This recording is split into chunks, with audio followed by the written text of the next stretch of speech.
बहुत लोगों को आज के ज़माने में खास बीमारियां हैं, जैसे आंखों के नीचे डार्क सर्कल होना। अगर किसी को भी ये बीमारी है तो उनको आप बोलिए सुबह सुबह की लार हाथ में लगा के ऐसे मालिश करना, हल्के हल्के 3-4 महीने करा दीजिए, डार्क सर्कल निकल जाते हैं। किसी को आंखों में चश्मा है और वो हटाना चाहते हैं तो सुबह की लार को आंखों में लगाइए काजल की तरह से, आपका चश्मा उतर जाएगा।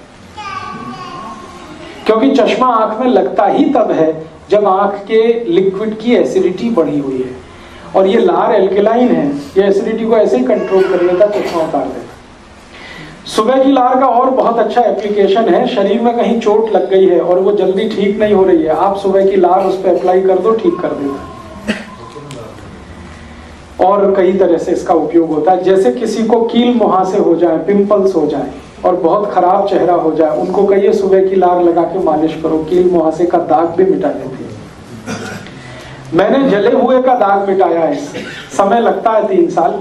एक बार मेरे पास एक पेशेंट आया था जिसको हाथ जल गया था, गर्म दूध से हाथ जल गया था, तो ठीक हो गया लेकिन निशान नहीं मिट रहा था।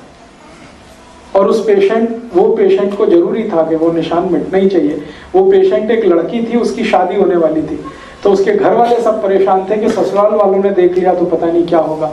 तो मैंने कहा ऐसी कोई बात नहीं, आप बता दो उनको। उन्होंने कहा नहीं हमें बताना नहीं। तो मैंने कहा सुबह की लार लगा लो, ठीक कर देगा। हाँ ठीक कर देगा। मैंने कहा कर देगा, इसमें मुफ्त का है, कुछ भी खर्चा नहीं, टैक्स फ्री है, कॉस्ट फ्री है, साइड इफेक्ट नहीं है, एक्सपायरी डेट कुछ नहीं है, आप कर लो इसको। तो उसने किया, नियमित रूप से किया। 7 से 8 महीने में जले हुए का सारा निशान मिट गया, स्किन एकदम नॉर्मल हो गई। आपको कभी देखने में आया है कि जानवरों को जब भी चोट लगती है वो चाटने लगते हैं अपनी चोट को, और चाट के ही ठीक कर लेते हैं? तो जानवरों का भी यही कहानी है जो मनुष्य का है। जानवरों की लार भी एल्केलाइन है, क्षारीय है, और चोट को चाट कर वो ऐसे ही ठीक कर लेते हैं। गाय अपने बच्चे को चाट कर उसकी सारी बीमारी मिटा देती है, मनुष्य भी कर सकता है, बस इसमें थोड़ा सेंसिबल होने की जरूरत है। मैंने बहुत पेशेंट पे इसके एक्सपेरिमेंट किए हैं। एक पेशेंट मेरे पास है, कैंसर का है, उसको कीमोथेरेपी हुआ, तो कीमोथेरेपी में आप जानते बाल सब उड़ गए, लेकिन अभी वो ठीक स्थिति में है। अब उसको बाल वापस लाने हैं, तो मैंने कहा भाई लार लगाओ, तो वो लगा रहा है और धीरे धीरे नए बाल आ रहे हैं। तो सुबह की लार के बारे में मैंने बचपन में सुना था, मेरी दादी बोलती थी कि इसको थूकना नहीं तो पाप पड़ेगा, ऐसा बोलती थी मेरी दादी। अब वो उसको समझ में नहीं है भाई पाप पड़ेगा पुण्य होगा।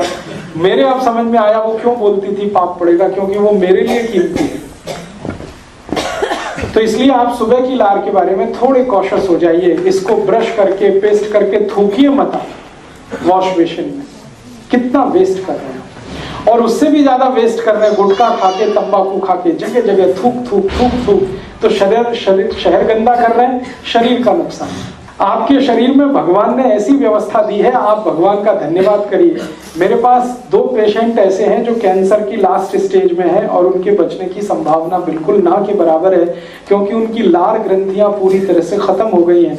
अब उनको चाय भी पिलाओ, दूध भी पिलाओ तो सब बाहर आ जाता, कुछ भी अंदर नहीं जाता, क्योंकि लार ही नहीं है मुंह में। है दोनों करोड़पति, तो मुझसे कहते हैं कुछ बता दो। तो मैंने कहा अच्छा ऐसा करो, ज्यादा पैसा है आपके पास तो अमेरिका से इंपोर्ट करो। लार का सैशे आता है, अमेरिका में मिलता है।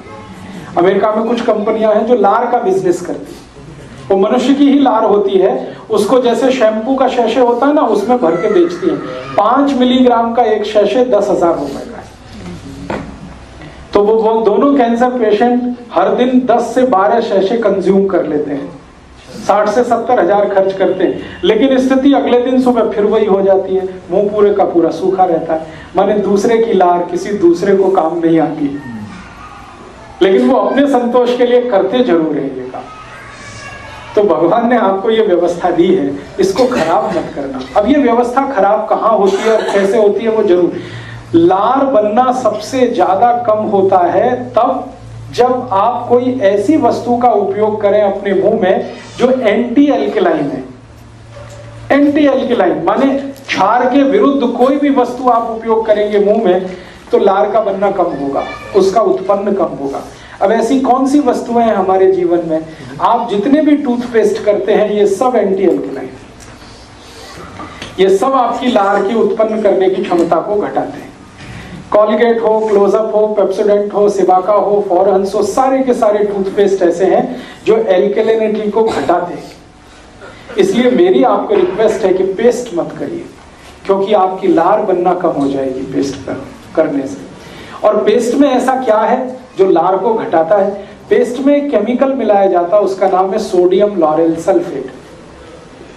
ये सोडियम लॉरेल सल्फेट को जहर माना जाता है दुनिया में।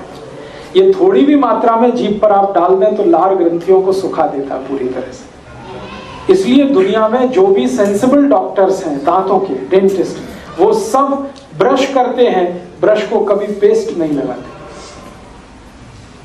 अमेरिका, यूरोप के बहुत सारे डेंटिस्ट को मैं जानता हूं थ्रू ईमेल, और मैं उनसे बार बार पूछता हूं आप क्या करते हो, पेशेंट को क्या बताते हो, आप क्या करते हो? वो कहते हैं we do not use any toothpaste, हम नहीं यूज करते, हम इस्तेमाल ही नहीं करते। क्यों? वो कहते हैं तुमको नहीं मालूम लार बनना कम हो जाता है। तो मैं पूछता आप करते क्या? तो उन्होंने कहा खाली ब्रश रगड़ते हैं, पेस्ट नहीं लगाते उस पर।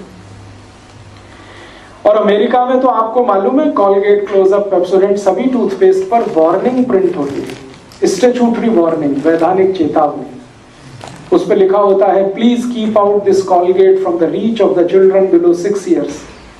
6 साल से कम उम्र के बच्चे को ये कॉलगेट नहीं देना।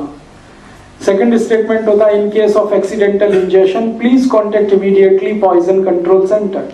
माने गलती से बच्चे ने ये पेस्ट कर लिया तो तुरंत हॉस्पिटल लेके जाना उसको। थर्ड वार्निंग होती है if you are a adult then take the paste on your brush at your own risk in pea size. Pea size माने चने या मटर के दाने से भी छोटा, इतनी सी मात्रा में ही ब्रश पर पेस्ट लेना, वो भी अपने रिस्क पर लेना। इतनी शार्प वार्निंग प्रिंट होती है टूथपेस्ट में। हिंदुस्तान में क्या होता है, इसका उल्टा होता है। टीवी में दिखाते हैं ब्रश भर भर के पेस्ट, अमेरिका में कहते बिल्कुल थोड़ा सा लेना, क्योंकि इसमें सोडियम लॉरेल सल्फेट है और वो आपकी लार उत्पादन क्षमता को खत्म कर देगा, तो थोड़ा सा ही लेना। हमको टीवी बताता ब्रश भर भर के लेना और दिन में 3-3 बार लेना, सुबह भी लेना, दोपहर को लेना, शाम को लेना। तो ये टीवी के जो एडवर्टीजमेंट है जिससे हम फंसे हैं, इसमें से बाहर निकलिए। जो सेंसिबिलिटी है और आपकी इंटेलिजेंसी है उसका यूज करिए।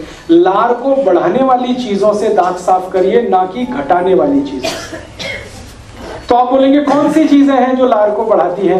नीम का दातुन सबसे ज्यादा लार बढ़ाता है, करके देख लीजिए। नीम के दातुन को जैसे ही आप दांत के बीच में फंसाएंगे तुरंत लार बनना शुरू हो जाएगी। नॉर्मल जितनी बनती है उससे 3 गुना ज्यादा बनेगी, करके देखिए। और जैसे जैसे आप उसको चबाते जाएंगे लार का प्रोडक्शन बढ़ता ही जाएगा, बढ़ता ही जाएगा, बढ़ता ही जाएगा। इसलिए बेस्ट क्वालिटी है नीम का दातुन। ऐसे ही बबूल का दातुन है, बबूल का दातुन जितना चबाएंगे लार का उत्पादन उतना ही बढ़ेगा। फिर आप बोलेंगे नीम का दातुन चबाते समय लार को क्या करना? पीते रहिए उसको, थूकिए मत।